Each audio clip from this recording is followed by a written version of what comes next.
महाराज जी अयोध्या जी में विराजते थे, उस समय की घटना है।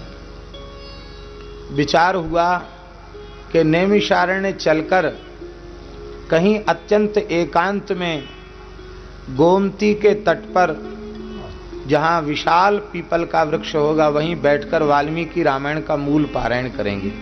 ऐसा मनोरथ हुआ और अयोध्या जी से पैदल चले 3 महापुरुष, पूज्य गुरुदेव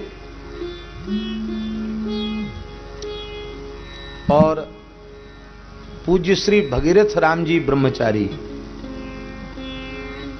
अब वे साकेतवासी हो चुके हैं और उनमें से एक महापुरुष अभी भी विराजमान है, पूज्य श्री विंध्येश्वरी प्रसाद जी ब्रह्मचारी।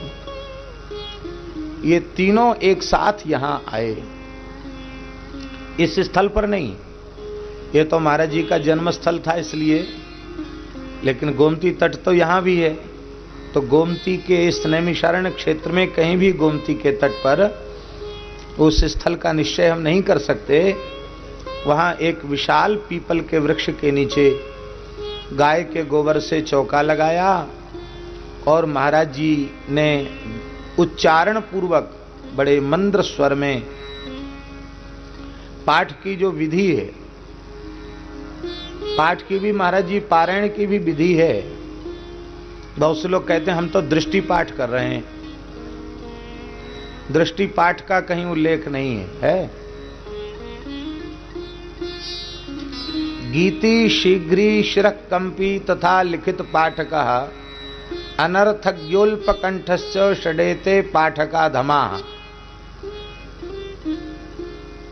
गीति, गीति का अर्थ है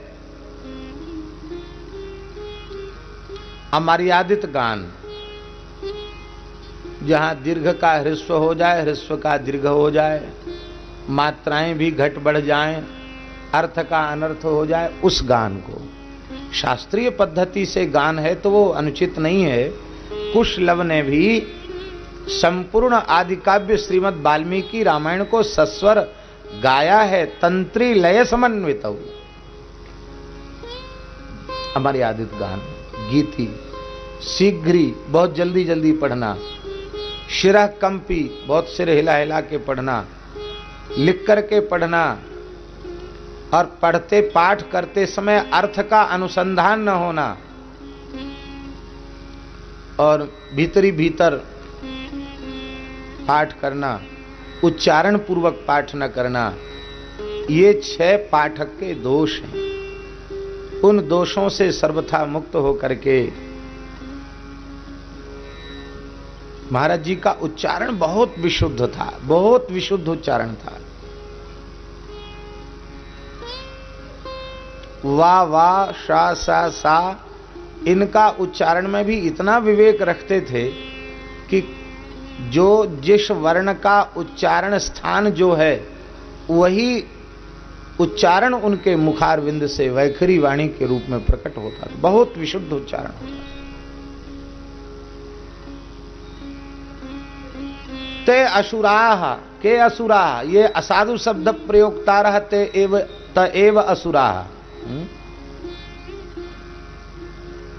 ते असुराः हेलय हेलय इति कुर्वन्तः परा बभूवुः। इसलिए असाधु शब्द का उच्चारण नहीं करना चाहिए। एकः शब्दः सम्यक् ज्ञातः सुष्ठु प्रयुक्तः स्वर्गे लोके च कामधुग् भवति।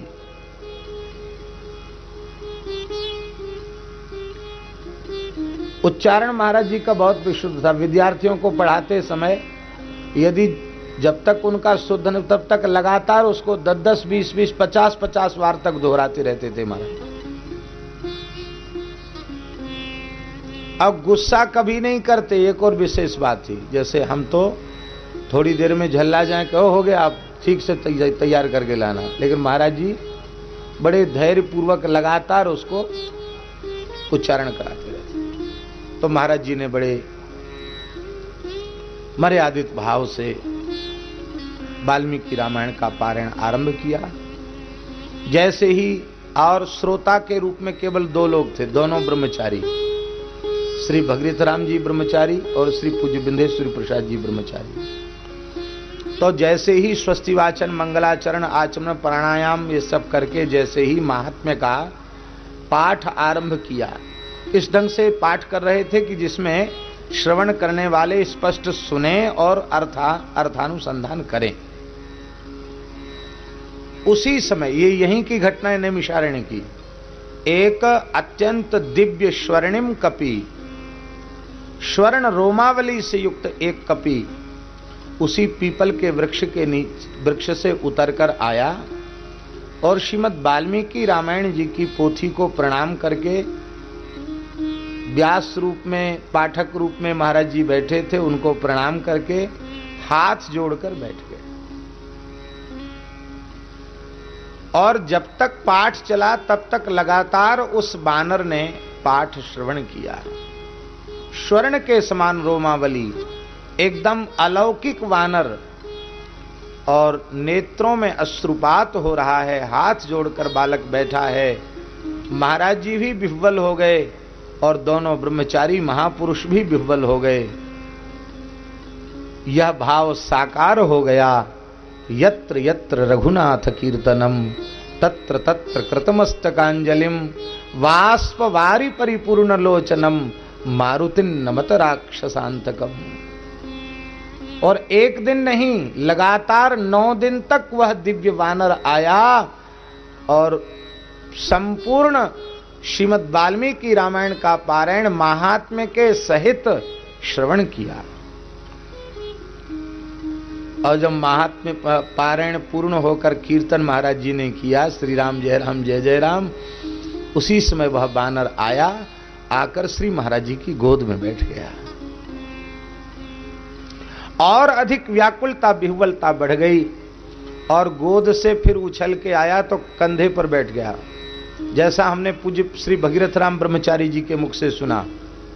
बोले वो जीवन की ऐसी घटना है कि जिसका प्रकाश सबके सामने नहीं किया जा सकता।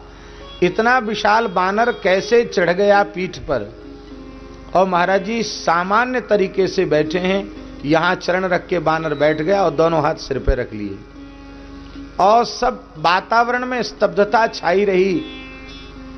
पुरुषाकार में 3 महापुरुषों को छोड़कर चौथा वहां कोई था नहीं।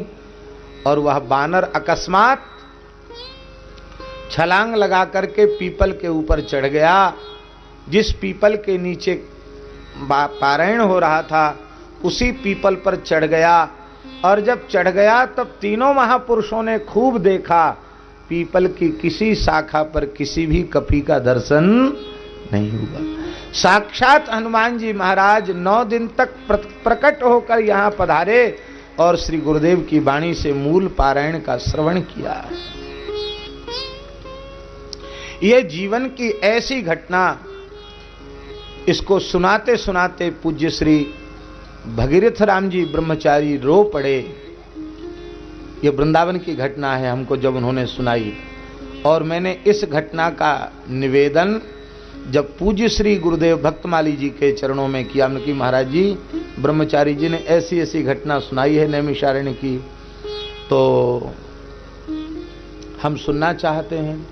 तो बस वो घटना जैसी हमने सुनाई तो महाराज जी एकदम गदगद हो गए, प्रेम के लक्षण उनके श्रीअंग में प्रकट हो गए, नेत्र भर आए और बोले, पंडित जी हम लोगों को दिखाई नहीं पड़ता है, जहां कहीं भगवान की कथा होती है हनुमान जी उपस्थित हो जाते हैं, शंकर जी उपस्थित हो जाते हैं, तमाम नित्य सिद्ध कोटि के भगवत पार्षद भक्त उपस्थित हो जाते हैं, हम लोगों को दिखाई नहीं पड़ता। भावुक भक्त अनुभव कर लेते हैं, बानर के रूप में हनुमान जी का अनुभव कर लेते हैं। बस ऐसी बात कही और बाकी अपनी तरफ से कोई विशेष स्पष्टीकरण नहीं दिया, क्योंकि यह उनके स्वभाव में था। आत्मसंगोपन की भावना ऐसी अद्भुत थी उनके चित्त में, उनके मन में, कि अपने संपूर्ण जीवन में अपने आप को छिपा करके रखा।